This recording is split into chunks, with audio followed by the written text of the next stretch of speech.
ये बोलना शुरू किया कि अश्वत्थामा मारा गया, अश्वत्थामा मारा गया। द्रोणाचार्य जी ने सुना कि अश्वत्थामा मारा गया, फिर देखा कौन बोल रहा है, ये तो आलू चालू आदमी झूठ बोलते, मैं नहीं मानता।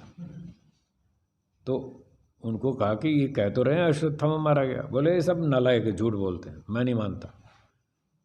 हाँ, युधिष्ठिर अगर ये बात कह दे तो मैं मान सकता हूँ, वो सत्यवादी है, वो झूठ नहीं बोलता।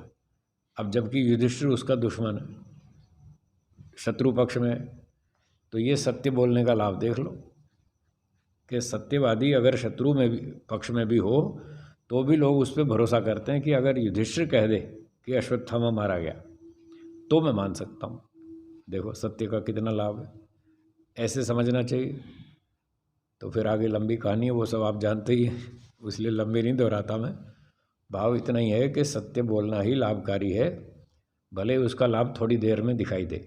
इसलिए सत्य बोलना पुण्य है और झूठ बोलना पाप है। ऐसे ही सारे बुरे काम जितने भी हैं उनसे जो जो हानियाँ होती हैं, चोरी करने से, छल कपट करने से, धोखा देने से, अन्याय करने से और व्यक्ति को मूर्ख बनाने से, इधर उधर बहकाने से, ये सारे दुखदायक कर्म हैं।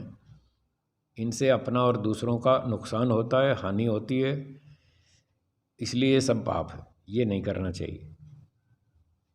एक बात यहाँ और समझने की है, प्रायः मोटे तौर पर लोग पाप और अधर्म को समानार्थक मानते हैं, ऐसे ही पुण्य और धर्म को भी समानार्थक मानते हैं।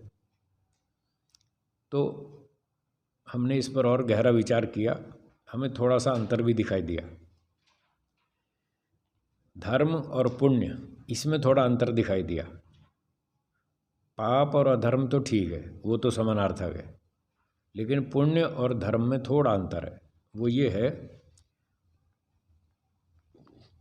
पुण्य में तो वो कार्य पुण्य माने जाएंगे जिनसे सबका सुख बढ़ता है, ठीक है। एक और भाषा में कहें तो जो शुभ कर्म है, अच्छे काम है, उसका नाम है पुण्य। उन अच्छे कर्मों से, शुभ कर्मों से हमारा और दूसरों का सबका सुख बढ़ता है। जैसे यही उदाहरण है, सत्य बोलना, सेवा करना, दान देना, परोपकार करना, ये सारे अच्छे काम हैं, ये शुभ कर्म हैं, ये पुण्य हैं और ये धर्म भी है। लेकिन धर्म के अंतर्गत एक और कर्म भी हैं जो पुण्य से भिन्न है, वो है मिश्रित कर्म। कौन से? मिश्रित कर्म भी धर्म के अंतर्गत है। अब जबकि पुण्य तो मिश्रित कर्म नहीं है, वो इससे अलग है। तो धर्म के अंतर्गत शुभ कर्म भी और मिश्रित कर्म भी दोनों हैं। पुण्य में केवल शुभ कर्म है, ये थोड़ा सा अंतर है। धर्म के अंतर्गत मिश्रित कर्म कैसे हैं, ये और सुन लीजिए। धर्म की परिभाषा बताई, जो वेदोक्त होने से, वेदोक्त आचरण है वो धर्म है। ऐसा ही पढ़ा था हमने। ईश्वराज्ञा हो, वेदोक्त कर्म हो, करने का विधान किया हो, वो सारा धर्म है। अब वेद में शुभ कर्म करने का भी विधान है और मिश्रित कर्म का भी विधान है। अशुभ कर्म का नहीं, उसका निषेध है। अक्षयर्मा दिव्या, जुआ मत खेलो। सत्यम वक्ष्यामि न अनृतम, झूठ नहीं बोलूँगा। न स्तेयमदमि, चोरी करके नहीं खाऊंगा। ये चोरी करना, झूठ बोलना, अन्याय करना, ये अशुभ कर्म है, पाप कर्म है, ये निषिद्ध कर्म है। तो ये तो अधर्म हो गया। लेकिन जो विहित कर्म है उसमें दान देना, यज्ञ करना, ईश्वर उपासना करना, प्राणियों की रक्षा करना, ये सारे अच्छे काम हैं। और इनके साथ साथ खेती करना, कृषिमित कृषस्व, खेती करो। अब खेती करना मिश्रित कर्म है, पर उसका विधान है वेद में, इसलिए ये धर्म कहलाएगा, पुण्य नहीं कहलाएगा, लेकिन धर्म कहलाएगा। इसलिए धर्म के अंतर्गत दो प्रकार के कर्म हुए, शुभ कर्म और मिश्रित कर्म। ठीक हो गया। और अधर्म तो पाप कर्म हो गए। तो तीन तरह के कर्म हो गए, शुभ, अशुभ, मिश्रित। शुभ और मिश्रित ये दो तो आ गए धर्म के अंतर्गत, और जो पाप थे, अशुभ कर्म थे, वो अधर्म के अंतर्गत आ गए। 3 तरह के कर्म। अब इन्हीं 3 में से एक चौथा बन जाएगा। जो शुभ कर्मों में से निष्काम कर्म कर देंगे तो वो चौथा हो गया, और अगर सकाम करेंगे तो ये 3 रहे। इसलिए 3 प्रकार के ये सकाम कर्म शास्त्रों में, वेदों में भी और दर्शनों में भी बताए गए। कर्मा शुक्ला कृष्णम योगिनस त्रिविधम इतरेशाम, ये सूत्र है योग दर्शन का। योगियों के कर्म कैसे होते हैं? निष्काम कर्म होते हैं। अशुक्ल अकृष्ण, उसमें पाप भी नहीं और सकाम पुण्यता भी नहीं। सकाम भावना से वो नहीं करते, वो निष्काम भाव से करते हैं, वो अलग कर्म होते हैं योगियों के। और इतरेशाम, सांसारिक लोगों के 3 प्रकार के कर्म होते हैं, शुभ, अशुभ और मिश्रित। इनमें से 2 तो धर्म कहलाते हैं, शुभ और मिश्रित कर्म, और 1 अधर्म कहलाते हैं, पाप कर्म। तो ये भी यहाँ पर ध्यान देने की बात है। पुण्य और धर्म में थोड़ा सा अंतर है। तो ये पाप की बात हो गई। अब आगे छठी परिभाषा है सत्य भाषण। जैसा कुछ अपने आत्मा में हो और असंभव आदि दोषों से रहित करके सदा वैसा ही बोले, उसको सत्य भाषण कहते हैं। सत्य भाषण, सत्य बोलना। तो सत्य बोलने की क्या परिभाषा है? ये है कि जैसा अब कुछ अपने आत्मा में हो, तो जैसा ज्ञान विचार हमारी अपनी आत्मा में हो और असंभव आदि दोषों से रहित करके, तो 2 बातें बताई। एक तो जो अपने अंदर ज्ञान है वही बोलना है। आत्मा में ज्ञान कुछ और है और बोलते कुछ और है। आत्मा में तो ज्ञान ये है कि ये जो आदमी आया है ये बेकार आदमी है, ये खामखा सुबह सुबह आ गया मेरे घर पे मेरा टाइम बर्बाद करने हैं, कहाँ से दुष्ट आदमी आ गया। अंदर तो ये विचार है, और ऊपर से बोलता आइए आइए स्वागत है, बहुत दिनों बाद आपके दर्शन हुए। ये सत्य भाषण नहीं है, ये झूठ बोलता है। तो यहाँ क्या कह रहे हैं कि जैसा अपनी आत्मा में हो वैसा बोलो। एक व्यक्ति ने पूछा कि हमारी आत्मा में तो ये है कि ये दुष्ट आदमी आ गया सुबह सुबह। कहाँ से आ गया? खराब आदमी, मूर्ख आदमी, दुष्ट आदमी, अंदर तो ये विचार है। तो क्या ऐसा ही बोले? हे मनुष्य आदमी, तू सुबह सुबह कहाँ से आ गया? क्या ऐसा बोले? भाई जैसा अंदर है वैसा बाहर बोलना है, तभी तो सत्य भाषण होगा ना। तो उसने ये पूछा, तो मैंने कहा नहीं, इसका अर्थ ये नहीं है कि जैसा आत्मा में हो वैसा बोले। अब आत्मा के अंदर तो पता नहीं क्या क्या गड़बड़ है। जैसे यही उदाहरण चल रहा है कि अंदर तो ये है कि ये दुष्ट आदमी है, बेकार आदमी है, सुबह सुबह मेरा दिमाग खराब करने आ गया।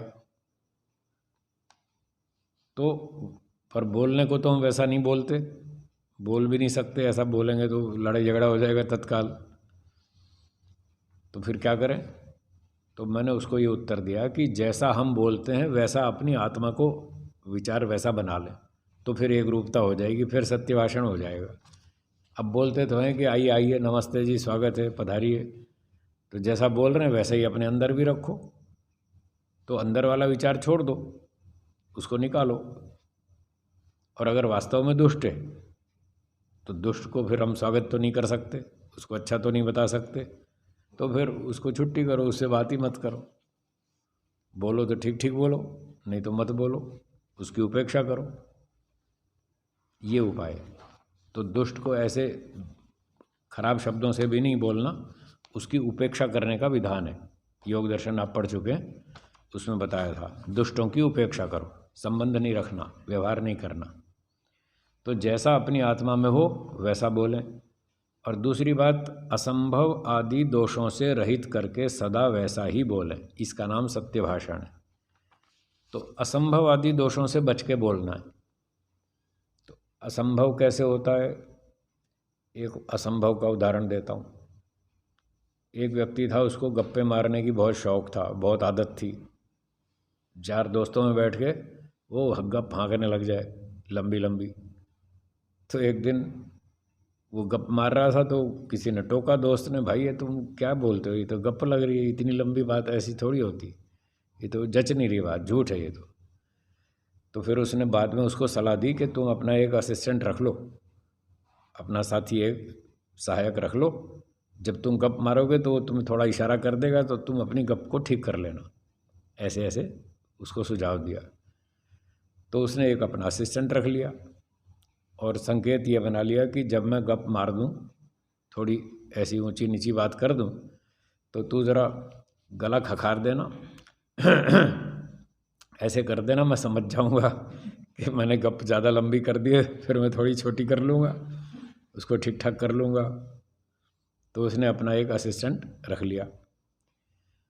तो वो जब भी कहीं जाता, सभा में 4 आदमियों में बैठता, वो असिस्टेंट भी साथ में, और वो उसकी बात सुनता ध्यान से कि कहाँ गप मारता है। जहाँ भी गप मारे तो वो अपना गला ऐसे खखार दे तो वो सावधान हो जाए कि भाई गप मार दिए, थोड़ी छोटी कर लो। तो एक दिन बैठे थे वो सभा में, गप सुना रहा था। एक दिन मैं जंगल में गया और वहाँ मुझे एक लंबा सांप दिखाई दिया, कम से कम 30 फुट का लंबा सांप। अब उसने गला खखार दिया तो वो समझ गया भाई ज़्यादा लंबा हो गया सांप थोड़ा छोटा कर लो 30 फुट तो बहुत लंबा होता है। तो वो समझ गया कि था थोड़ा छोटा करना चाहिए। फिर उसने कहा कि बस मैं थोड़ा 2 कदम आगे गया तो मैंने ध्यान से देखा, सांप 25 फुट का था तो थोड़ा छोटा कर लिया। तो उसने सोचा भाई 25 भी बहुत होता है, 25 भी बहुत होता है, तो ये तो गड़बड़ है। उसने फिर दोबारा खर की तो उसने कहा भाई अभी भी गड़बड़ है, चलो और ठीक कर लेते हैं। बोला बस मैं थोड़ा और आगे गया,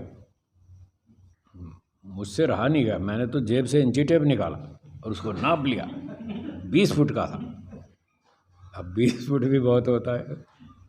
तो उसने फिर खर की कि भाई अभी भी लंबी गप है, थोड़ी छोटी कर। तो फिर उसने खर की।